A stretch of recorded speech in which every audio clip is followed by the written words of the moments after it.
This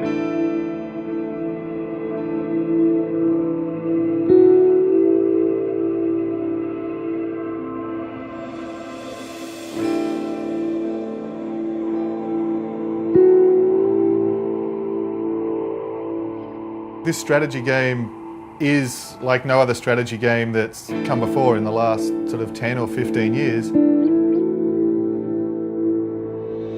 It feels much more authentic to me than most RTS experiences that I've had. We really want to create this, really bring players kind of down into the action in the same way that we're trying to kind of bring this kind of first-person shooter perspective to an RTS. We want people to really feel kind of down in this shit, really kind of in the action.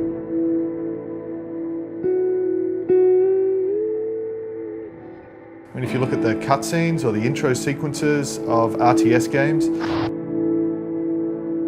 I mean, they're full of these, massive scale battles, 3D cameras, full 3D warfare, and they look like cinematic scenes. And then you actually play the game, and that's totally different to the experience you actually get.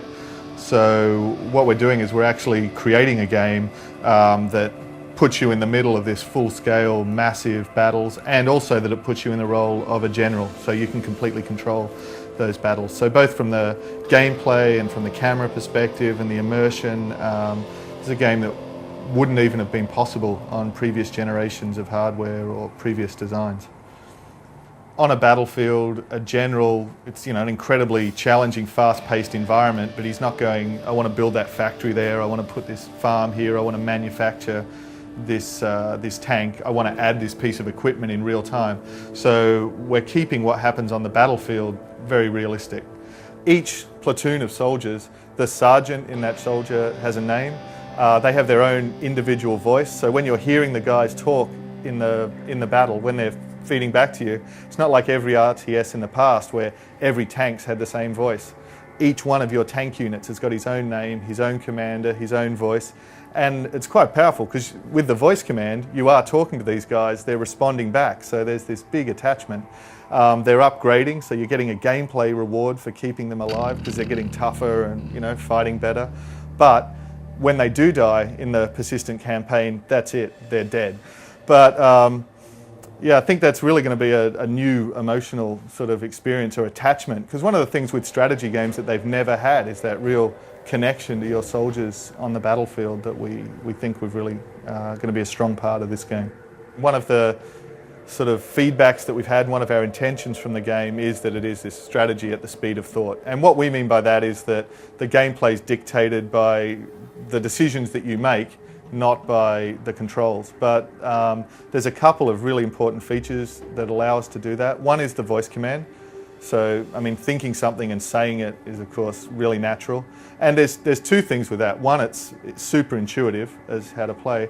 The other thing is that it's very immersive in your role of being a battlefield commander. It's the same as if you've got a steering wheel in a driving game, you're more immersed in the game because that's how you would drive. If you've got a gun in House of the Dead, it's really natural. And I think the voice command is to strategy gaming what the steering wheel is to a driving game. But the other element of it is the AI. So it's, instead of having to individually control hundreds of these little pawns, again, just like a real general would do, if you give a command to your units, so green team capture Delta, once you've given that command, they're smart enough to follow that on their own. They'll move from cover to cover, they'll flank, they'll pick targets of the enemy. So you don't have to micromanage, every stupid little pawn. Like, they're really smart enough to use actual military tactics. We've even got this feature of high-level AI. So what you could do if you want, you could start the battle and you could go, all units, assault enemy at will.